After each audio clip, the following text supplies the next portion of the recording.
All right. Will, thanks for talking to me today. I appreciate it. Yeah, man. Um, the other two listeners probably have no idea who you are. I do. Could you just tell me what's going on right now? Where are you in your life and career? What's happening? Sure. Well, my name's Will, and I.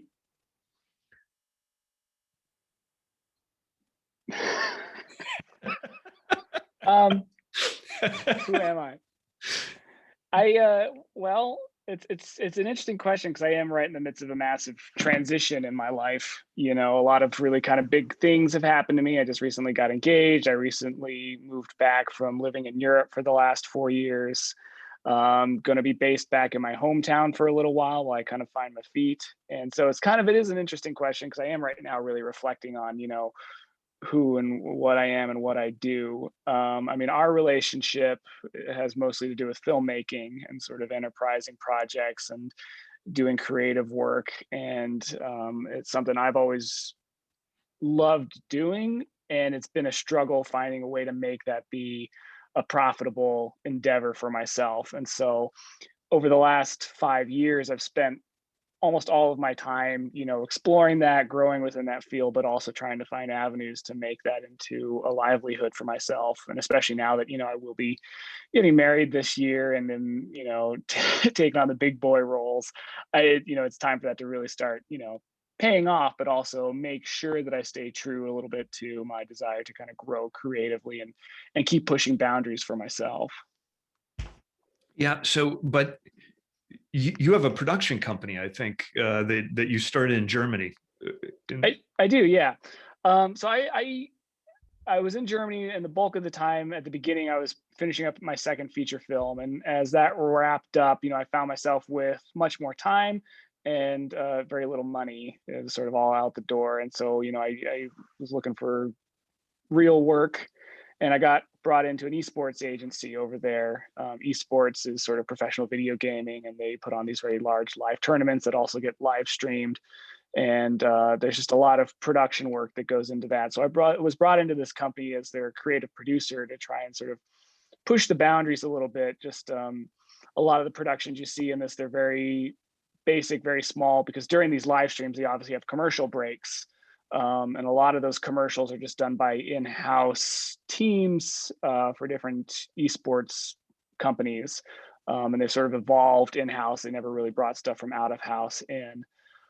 And so I really started kind of pushing the boundary with that. We were working with very small budgets, but I really wanted to show them that, if you took this a little bit more seriously, because we are working with very serious brands, Samsung, Acer, Lenovo, they've got the money to finance this. If you can prove to them that you're capable of handling that type of work, they will give you that type of work.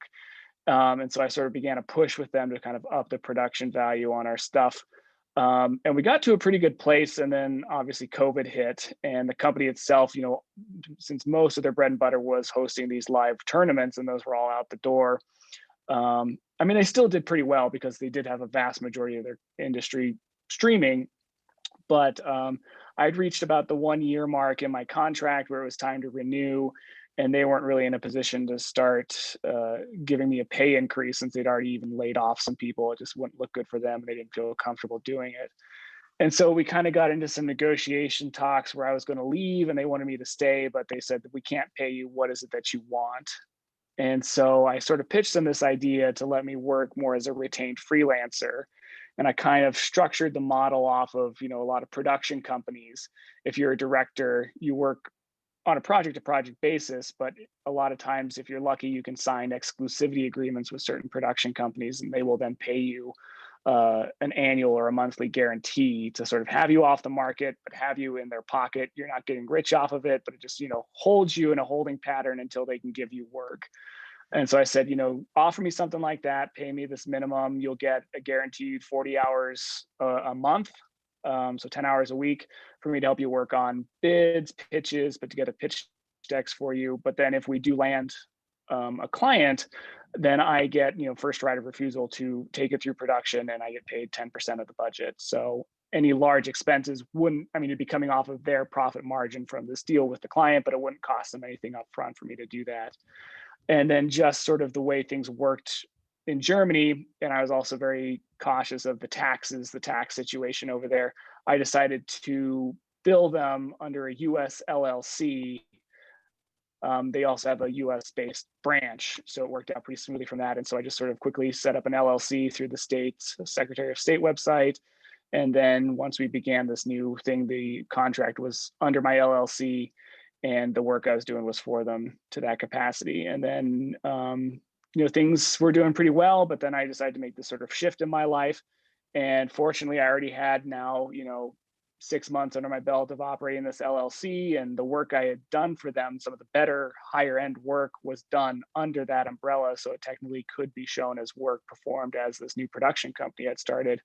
That since moving back, I've decided to sort of take that direction a little bit harder and offer up a production company, possibly with a focus on esports, but also, with the vast background of other things I've done with the feature films, trying Yeah. to have a multitude of options. So primarily focus, maybe a focus on what your strengths are, the gaming niche, commercial work, and then always be open to a feature or a series opportunity or something.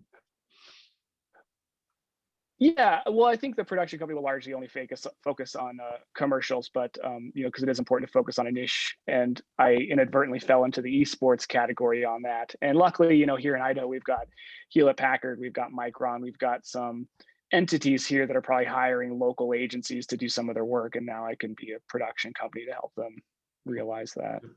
What's the name of the production company? Where if anybody wants to see your reel, where can they go take a look?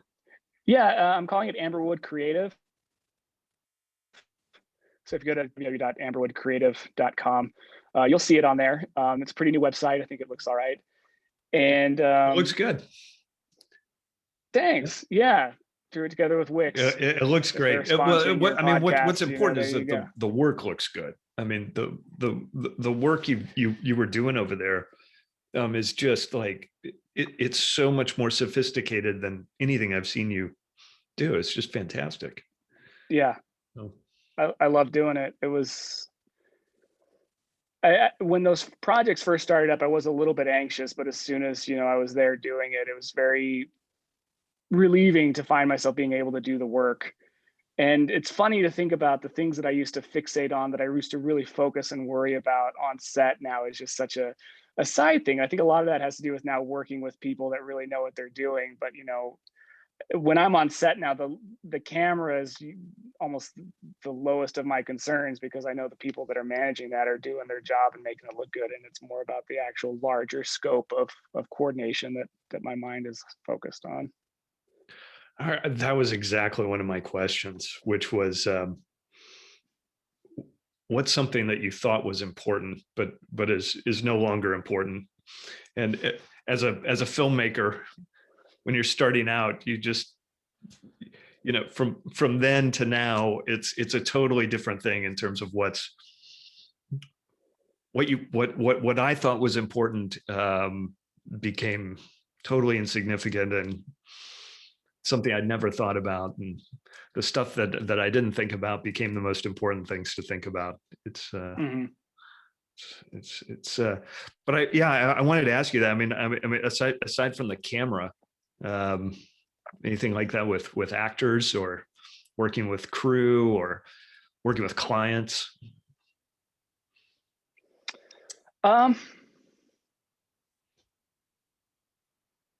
That's a good question. Got to think for a minute. Some of this is stuff I haven't fully reflected on quite yet. Yeah. Well, it's an interesting point, because I can remember you were very concerned with framing and with this and that, and maybe not less concerned, but there was a way that you were relating to the actors. There's a way that you're relating to clients and crew. And do you think that's changed or? I think it's definitely changed. And a lot of that also just had to do with the type of individuals I think I was working with. Being on set with the pros, I guess, just I remember we would have struggles on our set with, you'd have an actor who didn't quite know their place, and all of a sudden they see some people over here are trying to work to move a light, and they just like, oh, I'm going to help, and they walk over and start grabbing stuff, and everybody's just sort of flowing in and out of each other's way. um,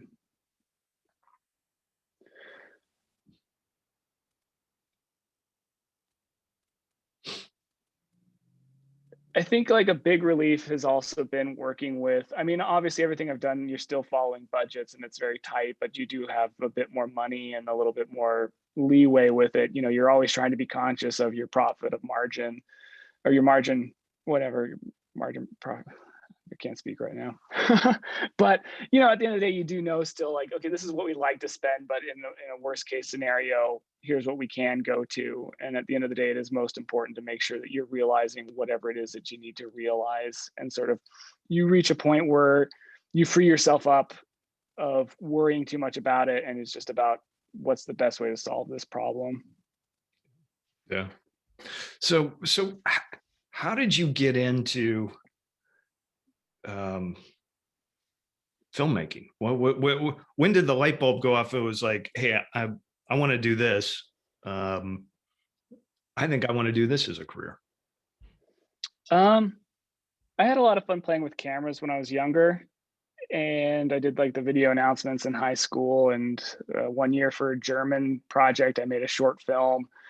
And at that point, a lot of it was just for fun, thinking it would only be for fun. And I think there were a lot of different career avenues that I was exploring at the time. But as I kind of realized more and more that a lot of those were only interesting because of the way they were presented in film and stuff like that, I decided, well, maybe film is something more that I'd like to do, that I'd like to get into. Maybe I should just quit waiting for permission or a good enough reason to make this decision and just go ahead and make it and start focusing on it rather than wasting time wondering if it's the right way to go. Um, and I don't know. I mean, there are definitely some times in hindsight where you're not making any money and you're wishing, well, maybe I should have just become a veterinarian or something like that. But what's so cool about it is just it's so easy to look back and just in every way, shape, and form see how you've improved vastly over a relatively short period of time. I mean, I've wanted to do film for, gosh, I guess like 13 years now, but I say I wouldn't really have started taking it very seriously until about 5 or 6 years ago when we started working on Almosting It, our first feature that we did together. And that was really when it started clicking, and I started, I think, approaching it a little bit more like a business undertaking, where I was raising money and hiring people and worrying about budgets and looking at the long scope of things, distribution deals and how is this going to pay out in the long run. And looking at a film more as creation of an asset that, even though it might not pay you out now, it could potentially pay you out later on down the road based on how your career unfolds. And sometimes it can be frustrating. I have my second feature film took 4 years to complete. And by the time it was finally done and released, you're looking at it and this is the thing that represents you right now. But in reality, it's what you were capable of 4 years ago. And so at times it's frustrating. That's why I love doing the commercials too, because it's something that, you accomplish within a 2 month span. And so you can really look at it and say, this is me now. This is my capabilities now. That's such a great point. I never really thought about that. I never thought about commercial versus feature work in that, with that framework of, yeah, because you'll see the IMDb credit or whatever comes up, and you're thinking, oh, that was so long ago. That credit just now showed up, and you're thinking, I don't even remember Yeah. that show. But Yeah. no, that's such a good point about commercial work, that it really is so immediate. Um, the feedback you get is immediate. It's all, with these features, or you're editing forever. Everything's just forever. Hmm. The development of them takes forever. It's, And it's nice too that when you're creating a 30-second or a 60-second thing, you really can focus on just the piece by piece, only really getting the shots, you're going to use. Whereas I know that my habit with narrative and features and that stuff is to shoot the scene all the way through from multiple angles and then let it be stitched together. But here it's, you're using some more specialized equipment and you're trying to get this all done in a couple of days, and you don't really have the luxury to figure it out on set. You kind of have to really plan it out and know that, we don't need that, we don't need this, we just need this quick, we just need 5 seconds of this push in while this person's picking up this object, and then we can strike and move on. So That's something that I don't know that first time directors, well, I'm certain that first time directors of little indie movies don't get, that all of this is not important. We just need this little piece, just this little moment. Don't worry about the rest. I mean, it's commercials can teach you a lot. I know they did for me. It's interesting to hear you say that. So I guess, so the first feature you did, how did you get into your head that, okay, I'm because you were broke, you were what, in your young 20s? Is that I was fair? 20, 24, 25 when I decided let's do this, and then 26 when we did it. Okay. And what And I'm was 33 now, just for reference for viewers. what was the moment when you said, I've written this script, and I don't know if you were shopping around or what you were doing with it, but when did you just say, or do you remember the moment when you said, I'm going to do this, I'm going to make this thing? Yeah, I have a mentor who's helped me out a lot over the years. His name's Richard. And I met him in January 2014. And we shot this film in August of that same year. But at that point, I'd finished up the script and I went to see him. And of course, at the time I had these wonderful fantasies that he was going to read my script and think I was amazing and give me $1 million to make it, which he didn't do. But what I think he did do was even more valuable. And he was one of the first people to really just say, just do it, just make it. Whereas everyone else who I'd talked to at that point, they're giving me advice, maybe wait and figure this out first. And have you thought about this? Have you thought about that? And he was kind of the first person to say, you know what, just do it. And if you're going to do it, put everything you have into it. And I think just hearing it at that point from someone in that position really just kind of pushed me to go ahead and do it. And, maybe I did jump into it a little bit too fast. I had reshoots on that movie and I maybe should have spent more time on the script and everything, but I think anybody can say that looking at their work. But I remember at the time before that, I thought, what I'm going to do on this is I maybe will be able to raise 10, 20, 30 grand Kickstarter or something. And I'll shoot this on the weekends as people are available. And, I'll use my parents' basement or whatever I could to just scrape this together. And he was also one of the first people to say, don't do it that way. Building the crew and striking it is going to be just as much work every individual weekend as it will be just getting it organized and doing it at once. So take the time to raise the money, to build the crew, schedule this out, plan it out, and shoot it all at once. And PS, raise more money than 30 grand.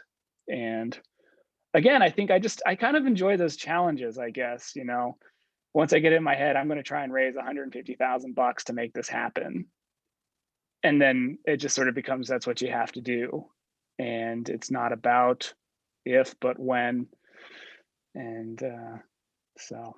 But why on earth did you think you could pull this off and raise the money? I mean, were there not other voices around you saying, no, you probably maybe need to rethink this, or you probably should go to film school, or you should? Yeah, I think there were definitely, but I'm the type of person that just don't like being told what to do at the end of the day. And generally the more no's I hear, the more I want to start doing something. And it's a little reckless behavior, but it has pushed me a long ways. And I think I do owe a lot of what I've accomplished to that attitude, that while it sometimes has gotten me into trouble, it's also allowed me to really progress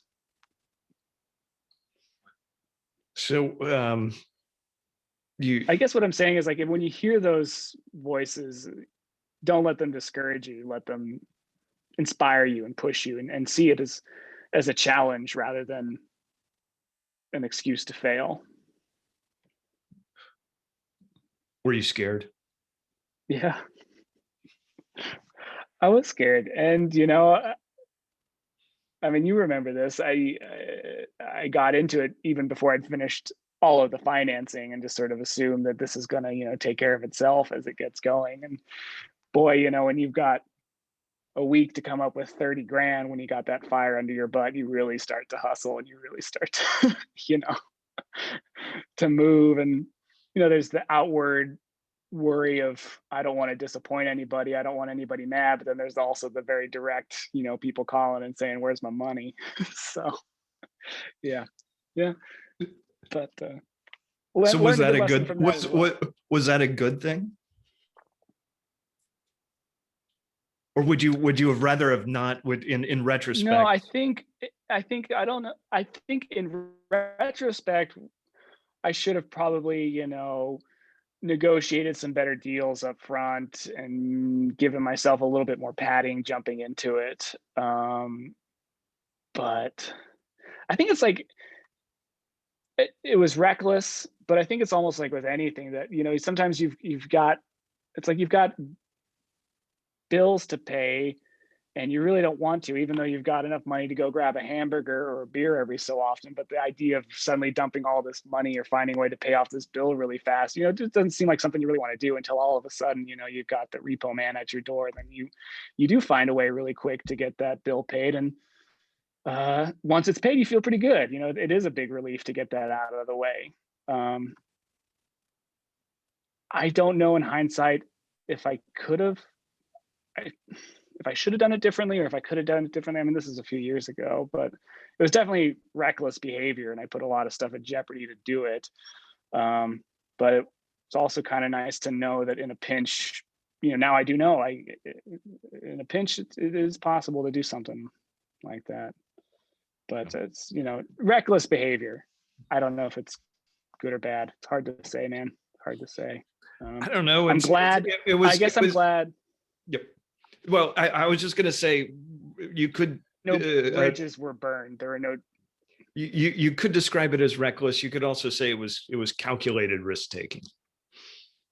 I mean, Sure. I mean, let's face it, you didn't have much to lose. The risk was Yeah. reputational, of which you had no reputation. That's a good way to put it. Yeah. Yeah.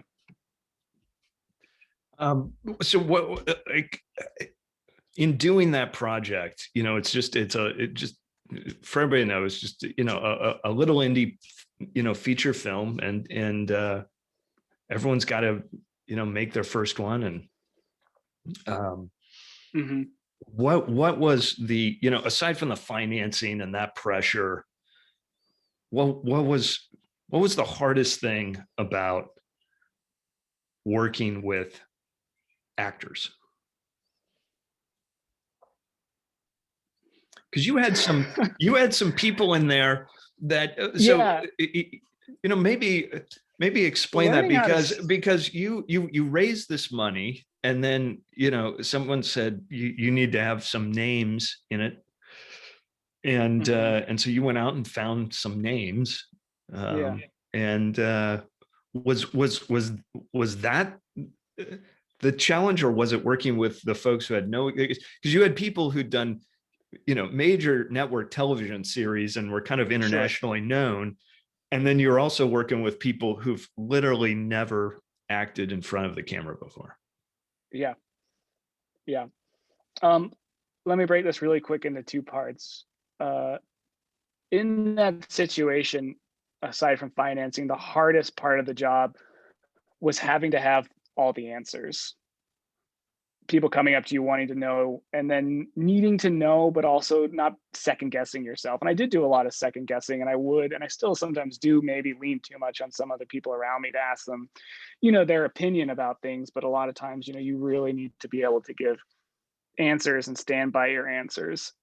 flowing into the second part of the question of doing that directly with actors and working with some of these other bigger name actors is being able to stand your ground once you've made those decisions, not letting their experience intimidate you into doing the wrong thing for the film, worrying too much about them getting upset, worrying too much about them thinking you're an amateur, and then letting that decide your move. I remember, I'm sure you remember this too. We were filming at the local zoo, and we were on these boats, and we had, I guess I just find Lee May. I mean, if you look at the film, you see we were working with Lee Majors. So he has this guy that just has hundreds and hundreds of hours of experience on set and working, and then there's me who hasn't really done much of anything, and I'm acting with him and I'm trying to direct him, and we're trying to figure out how to make this all work.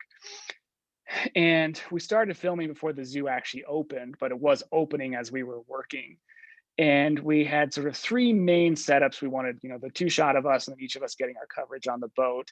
And we had some ideas for some other shots that we wanted to do. But at this point, Lee had kind of, he was, I think, a little anxious to be working again, and, was fumbling a little bit on his lines, but we got his coverage knocked out. And then I think we only got about 2 takes on my coverage, but we figured it was good enough. And then we wanted to set up for another shot, but by now the zoo was open and people were looking at him, and he was starting to feel a little uncomfortable. And he said, "I think you got what you need. You got what you need. We can move on. We can get out of here." And I didn't want to upset him because it was like our first day working together. And so I let it slide. I think I even remember, like, the next day he called me and he's like, "I've been doing some thinking, Will. I think you really should have done another shot from the land of the boat," which is exactly what we wanted to do.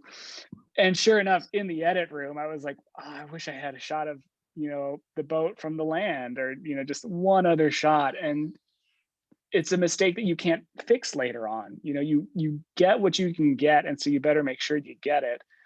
And I think I was just too worried about upsetting him. And this is something I did multiple times working with him and another actor on the show, just worrying too much about them and letting them steer it rather than putting it down a firm foot, letting them know that this is my show.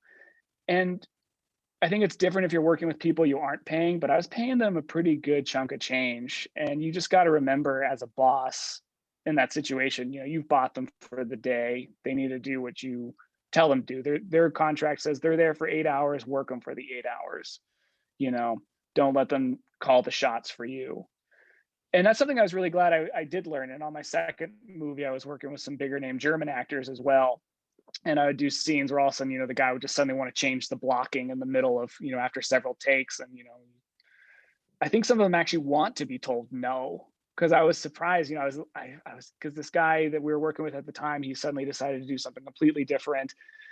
And I'd seen him lose his temper a couple times already, but I just said, "Hey, Ralph, you can't do that. I need you to stay seated for this." And he's like, "Well, I thought it would be interesting." I said, "No, like, we can't. We got to do it this way." And he's like, "Oh, okay, cool." It sat right back down. Like, he had no issue whatsoever. And so I think sometimes they will push to see how far they can get. And I think some of them want to be told. And I think some of them want to test the waters just to see, is this the type of guy that's going to let me push him around, or is this the guy that knows what he's doing? So it's a long-winded answer there. No, it's a great answer. And I probably shouldn't respond, but I'm going to. I mean, in my experience, they're people who, some of them are looking for leadership. I guess that's the polite way of saying it. And Mm-hmm. that's a really difficult thing to learn at 25 years old, to say no. No, you'll sit there and do as I am paying you to do, as I ask. It's a very, very difficult thing, especially when the man's in his 60s and has, awards and hours of experience. And, it's a great thing. It's a great thing to have learned. What else? Anything else on when you write your memoir, when you're bouncing your grandchildren on your knee many decades from now, what else will you tell them about that first movie? I think, and this is something else you and I had talked about, trying too hard to be doing something that's a little bit gimmicky, to think that you're that this is going to be good because you're doing it different rather than doing it good to be good. We I loved all the people we worked with, but I and I did this on both movies a little bit, but rather than getting actors and paying actors and having real actors on set, I think I had a lot of fun trying to working with non-actors because I'd heard how Steven Soderbergh did it and so did it, and it worked out really well for them. But not really thinking those people probably still did casting for 6 months to find this non-actor and realized that they had the chops to make it happen rather than, oh, this person photographs well and can memorize lines. They're probably gonna, be able to pull it off. Um, so in hindsight, I wish I hadn't tried experimenting so hard with that a little bit. And then I think I don't know if you remember this too, but I was really into Woody Allen at the time and really trying to pull off a lot of oneers and trick shots and moving the cameras in ways that I wasn't capable of knowing how to block those shots, but also understanding or having the means to get equipment to make those shots happen. And then relying so heavily on those shots that if they didn't succeed, then suddenly you didn't have the scene at the end of the day. And yeah, there were scenes that I had to cheat the coverage on either through reshoots or punching in or something like that. That just in the edit, if I'd had one or two other setups, would have really saved me a lot of hassle. It sounds like it was just invaluable what you learned. Yeah. Really. That's. So what And I was? think that's, No, go ahead. but that's it. I mean, you talk about, just jumping into the pool. It's like some of these things you will never learn unless you just go ahead and do it. And so there may be every world not to do it because you're not ready, but you're not going to know what you're not ready for until you do it. It really does have to be trial by fire. So Yeah. So if the off chance that some 25-year-old aspiring filmmaker does hear this, which is doubtful, but what like, and they're saying, well, how the heck could I do this? I have to pay my rent and I have my car insurance and I have to buy groceries, and how in the heck can I much less raise that kind of money? I don't know. I'm not rich. I don't know anybody who has any money. Like, you know, this is some spoiled kid, who normal regular people couldn't possibly do this. Is that true? no, I don't think that's true at all. I think I found out afterwards that a lot of people thought that I was a rich kid. Because I have my parents, they live in a very nice big old house, but I mean, they bought it in '85 for, it was like a repo auction where they got it and they spent 30 years fixing it up. So like, yeah, I guess if you look at it now and you find out, oh, that's where his parents live, you'd assume that, this was that. But, they weren't really stoked about the whole filmmaking stuff for the longest time. I had to pay my way through college. Um, I went to a state school, very cheap state school in Reno, Nevada, and worked full time while I took courses full time and graduated in 3 years. I don't want to sound too much like the, just pull up your bootstraps, but that really is what it is. You can be capable of doing a lot more than you think if you just try it. And I think it does come down to how bad do you want it. Do you really want this bad enough that you're willing to make your life a little bit uncomfortable for a while, where you aren't going out and doing X, Y, and Z things on your spare time. And, maybe you're going to be late on a couple of phone bills or something like that. Not that everybody should or has to do it, but I think you have to be willing to take it that far a little bit at first. Like, And what were I you? think the other thing, Yeah, go ahead. I think it's also, you'd be surprised. They say it's all about who you know, but the chances are you actually know somebody, you just don't know that yet. I remember when I was doing some of the financing, the fundraising on this, I was calling up old family friends, people I knew from Boy Scouts and stuff growing up that, I knew that they worked as, wealth management people and stuff like that. And I just asked them for advice. I said, this is what I'm trying to do. This is how I plan on going about doing it. Does it make any sense to you? Can you give me any advice, any input on this? And some of those people actually were so interested on it, and they had some capital that they were willing to play with a little bit, that they ended up giving me some money, and I didn't even go into the meeting with them thinking that that was where it was going to go. And so I think a lot of times you just be surprised. You just have to think a little bit, what are these avenues you might be able to take? And tell people what you want to do. Yeah. No, yeah, I think And I'll say this too, none of the people that invested in the movie did it thinking they were going to get rich. Um, and none of it, well, there's two sides to this. There's that side, none of them did it to get rich because it's a very risky thing, and they have to know up front that there's a very good chance that this money's never coming back. If it does, there's a potential for it to be a very worthwhile investment, but the odds are against it, and they're kind of more investing in you in the long term to help you grow and build on your career. And then the other side of that is when you're doing these financing meetings with people, the tendency is to want to talk all about the art, all about the film, all about the camera stuff, but these people have no clue what you're talking about, and they're really not interested. And what they're more interested in is, I think, the larger scope process that you're going to do. If this works out, if their money turns around and comes back, what's that going to look like for them? And so I found out when I'd get a half-hour meeting to pitch someone the movie as an investment to try and get their money, I'd usually only spend about 5 minutes talking about the actual movie, just very base. Here's what it is. Then I'd shift into, here's how much I'm trying to raise. Here's how it's going to be spent. If the movie makes money, and this is the avenues I'm hoping to take to make it money, this is how it's going to come back to you.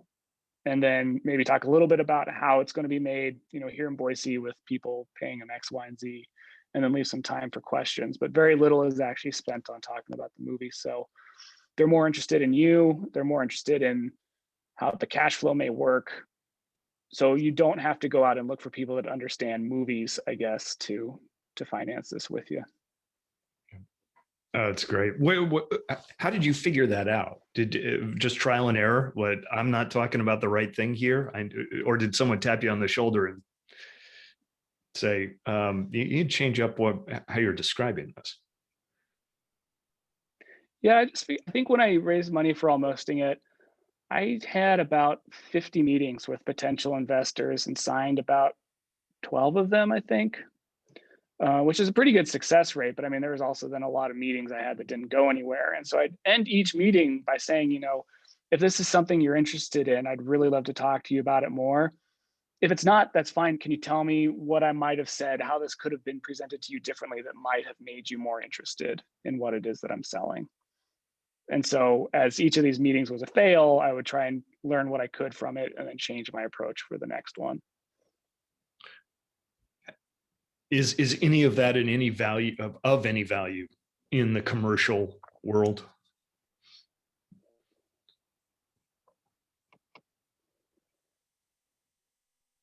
Yeah, I think so. Trying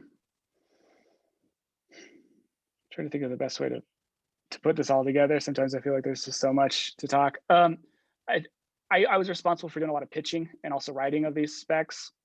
And again, you want to be confident and stand by what you're pitching, but at the end of the day, you're very much responsible for a brand and their image and the wants of the client and making sure that those are being met. So you need to be there as, the guy steering the ship, and you're confident that you can steer this vessel, but also knowing that at the end of the day, this isn't your boat to steer.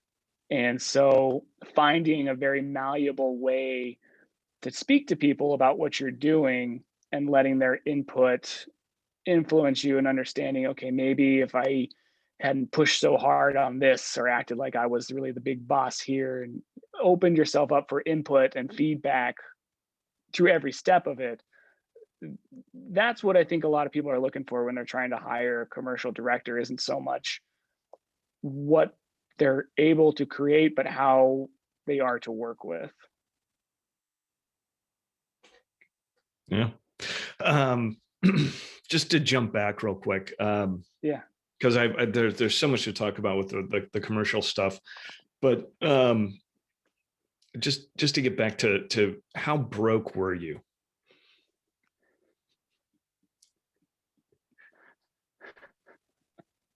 Where were you? Because Um, I mean, you were eating in strange places, like you were sleeping. And you yeah, had all I, these interesting I, strategies for making it work. yeah, I mean, I was to the point of homeless, to put it bluntly. Um, during the production of the film, my roommates at the time, who I'm still very close to, let me stay there for a while rent free, with the understanding like once I got back on my feet, I'd back pay them the rent. But then they reached the point where they were selling their house, and they were doing a lot of renovation, and so I had to clear out. And so I pretty much thrown everything I had into the Ford Explorer. Since I like to point this out, there's a vast difference between living in your car and living out of where your car becomes the traveling suitcase where you've got all your stuff and you jump from place to place. So I was never living in my car, but I was living out of the car for a little while. And sometimes I would sneak back into the house when I knew they weren't there and construction wasn't going on, and I'd crash there for a little bit. Or the different girlfriends that I'd call up. um, I my girlfriend now and I, we have a joke, you know, someone who's hobosexual, someone who just dates someone for a place to live. So I guess you could say I was a bit of a hobosexual at that time. Uh, yeah, yeah. But the point being that you did whatever you had to do to make it happen. Mm, I mean, yeah. I mean, literally, I think you were eating at all you can eat buffets and taking whatever you could home, and Plastic bags in the pockets and plastic, right? baggy pants so you could tuck stuff under your belt. Yeah, Yep, yep, yeah. And Stealing, those, liberating rolls of toilet paper from various bars, and it's funny you say that, because today I was having lunch with some friends. Some of those habits are almost hard to break now. Like, I haven't needed to do that for a while, but I saw this table next to us. They got up and left, and this guy still had like two untouched tacos. And I was like, there was a time, there was a time I would have swapped plates really quick or something. Yeah. so you did this film, you you got it cut, you got it mixed up, polished up as best you could. That's probably, I mean, you could probably talk about that for an hour. Hmm. Just what that process was like. And it was probably, is it fair to say it was, well, the question is, was it more difficult or was it easier than the actual production? Oh, it's significantly more difficult. The actual production is difficult on like a physical sense. You're exhausted, you're doing long days, you're waking up early, going to bed late, your head is full of just managing people. I mean, that's physically exhausting, but I think going into the post production and trying to wrap it up, especially when you have no money and a very small number of people working on it, just the amount of frustration that sets in, and having to try and learn and solve these.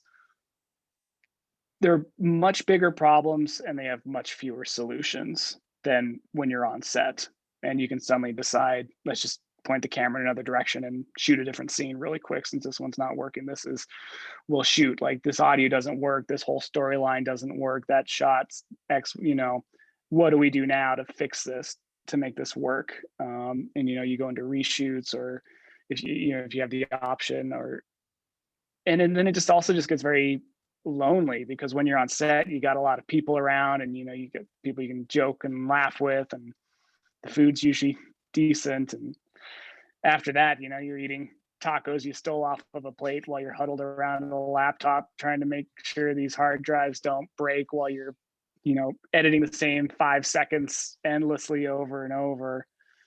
um, Yeah, I'd say it's significantly more difficult. And I think that's also where most films start to fail. I think a lot of people can get to the point where they're taking something through production and they're getting it shot.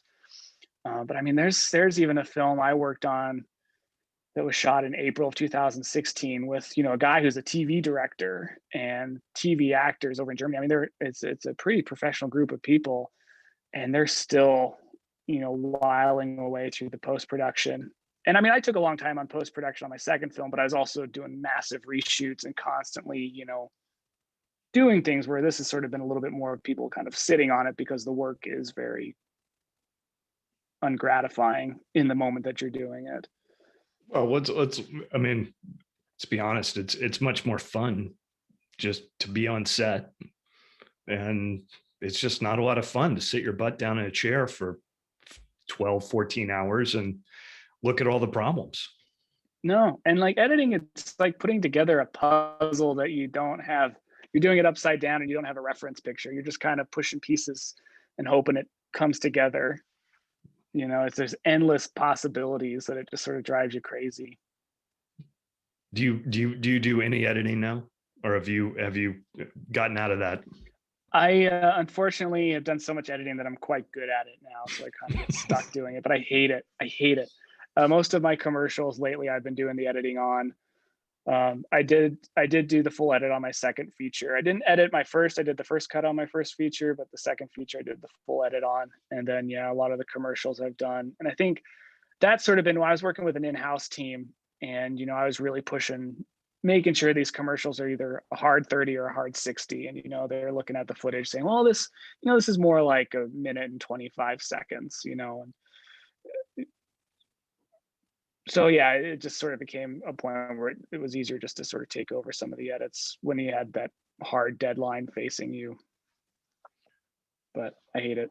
Why after, so you did this little indie film in the States, you shot it in your hometown, and then you just, your hometown's in the mountain Northwest, and you, why would you decide to go for your second film, um a second indie film with same amount of money, or maybe less, on maybe more, I don't know, about the same, and why would you go to Germany to do this?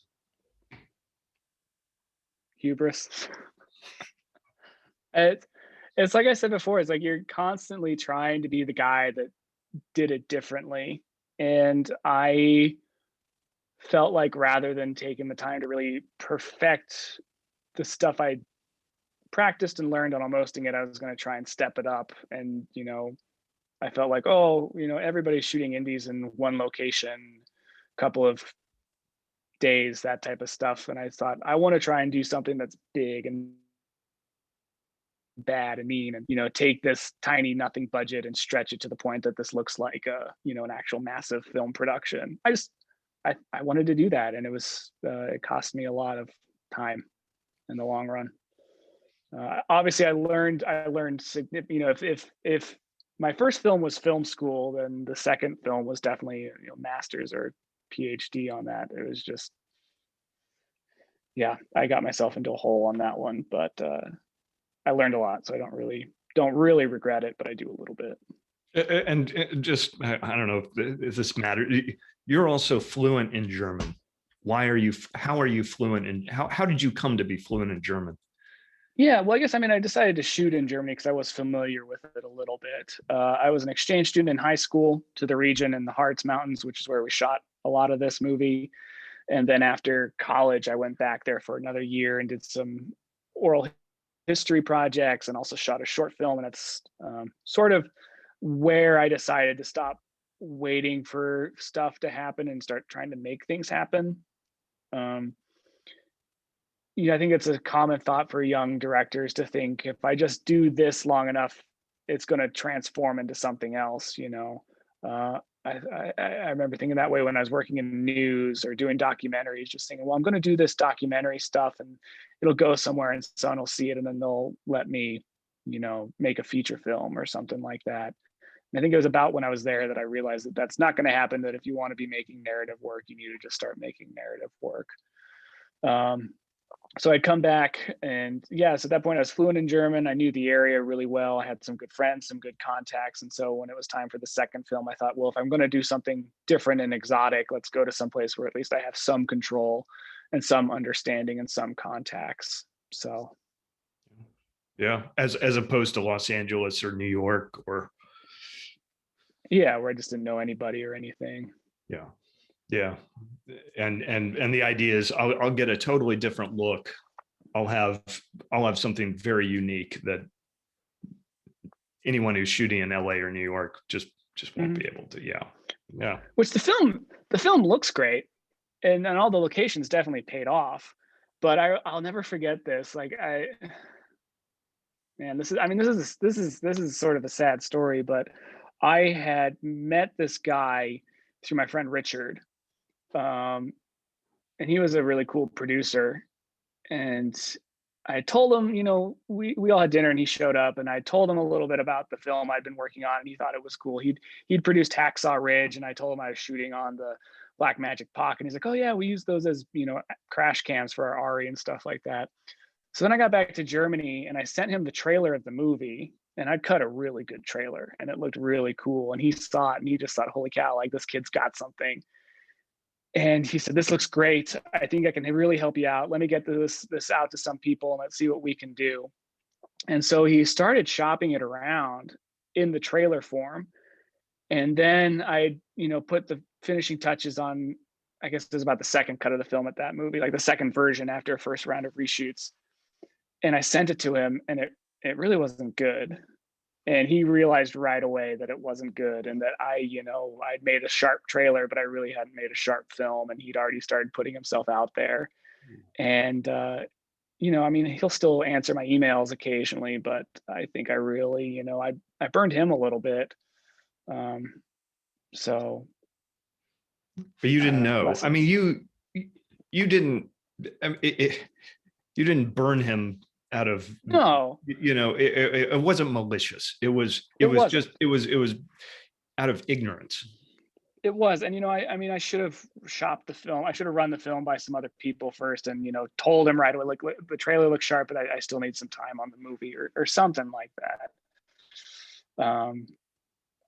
Yeah, I mean, I think he was then around for the third round of reshoots and resculpting the film, and he saw how hard I worked and all that, and I think he still has about the same opinion of the film, but he's now seen me working and know how far I'll go. So I think, you know, in the future, if I do need to reach out to him, like I think the door is still open, but it definitely, you know, I think that was the closest I came to thinking like this is about to take off, and then, you know, getting set back again.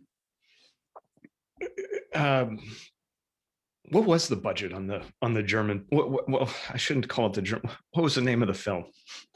Uh, it's now called Heritage. Okay. Okay. Yeah. Heritage. And can people find anywhere where because it got Yeah, distribution? it's in the US, it's streaming on Amazon Prime. Gravitas Ventures picked it up. I think you can also rent it on YouTube, iTunes, Microsoft streaming, stuff like that. So it's out there to be seen, which is really cool. It hasn't made any money, but it's cool that it's out there, you know, and in positions to get a lot of eyes on it. And so that is a And total win. And I think, you know, later on down the line, it is called Heritage because the yes. mic was kind of cutting out. Oh, sorry. Yeah. Heritage. Yeah. Yep. The budget on that was actually, it was initially half. Well, a little less than half of what I almosting it. So almosting it was about 155,000. And then I shot Heritage initially with a budget of 65,000. And then after, you know, 4 years of reshoots and pickups and tinkering around and stuff, it ended up costing with delivery and dubs and all that closer to 95,000. Wow.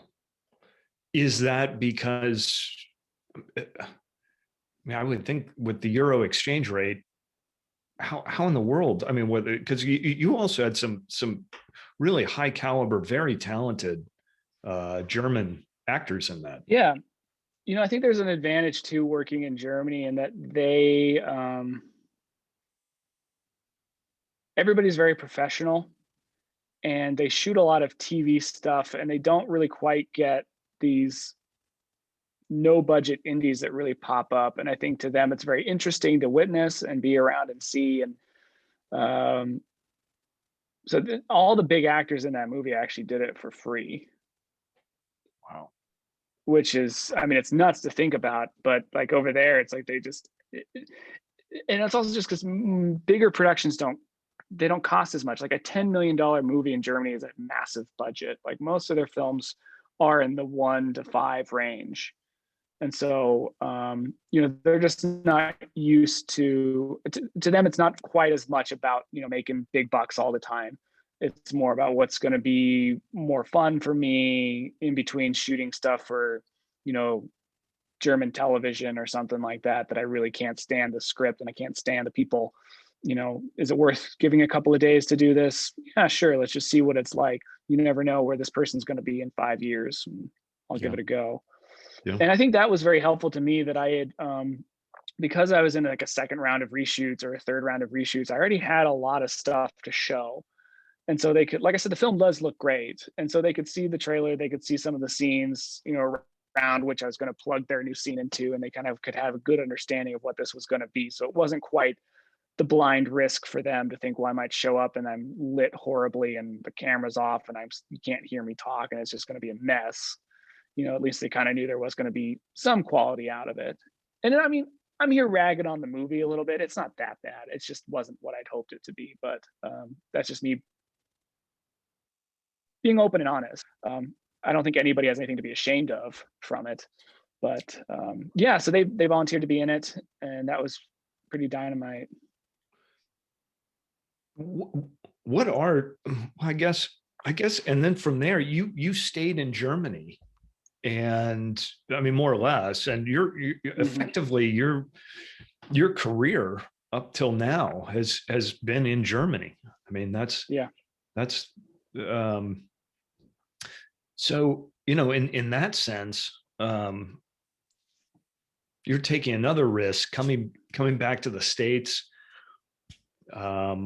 The industry is, just as you described, the industry between Germany and the US fundamentally different. Are you scared? I'm not. I think America is a little bit more open to the enterprising of your own works, of your own way of getting by.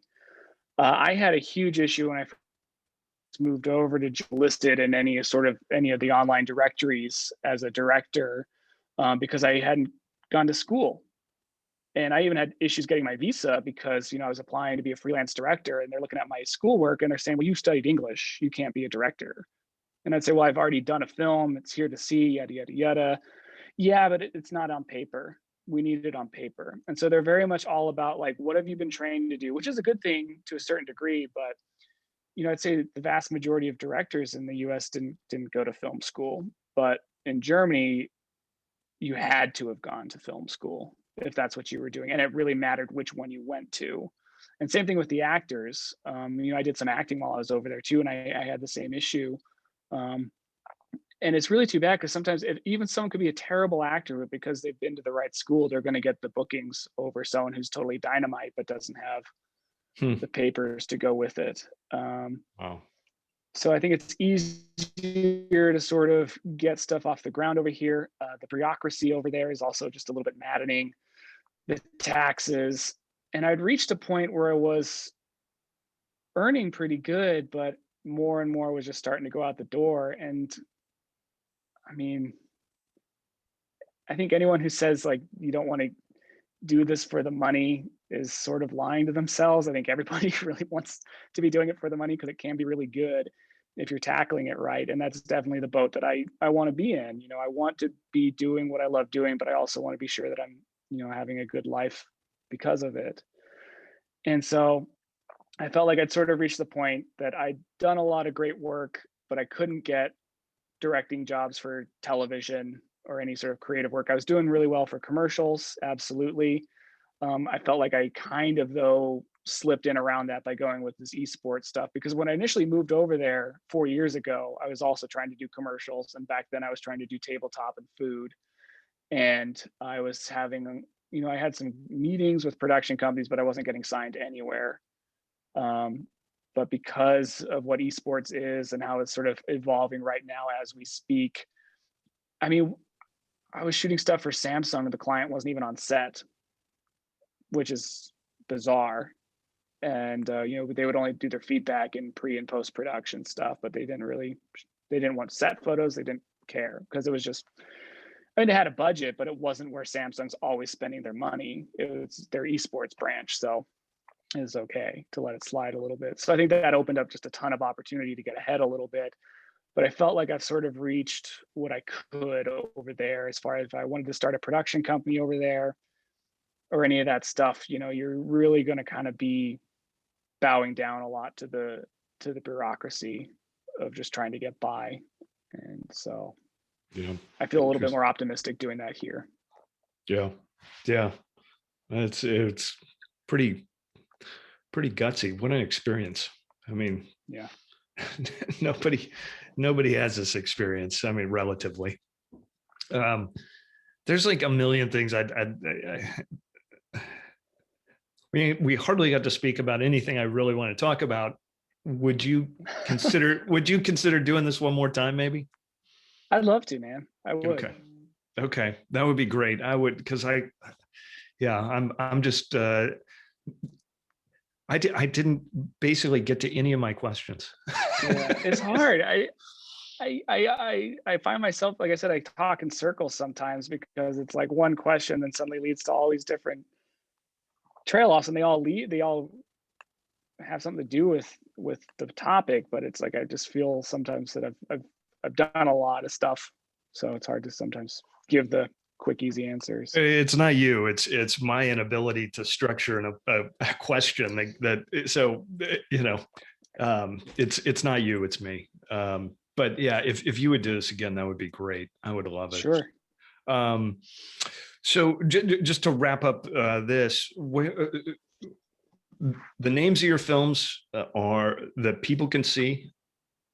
Almosting It, that's the first one. I don't know if it's on Amazon Prime anymore for free, but I think you can still rent it. And then Heritage, and that's on Prime in the US. And then my commercials can be seen at amberwoodcreative.com. Yeah. Or if you Google me.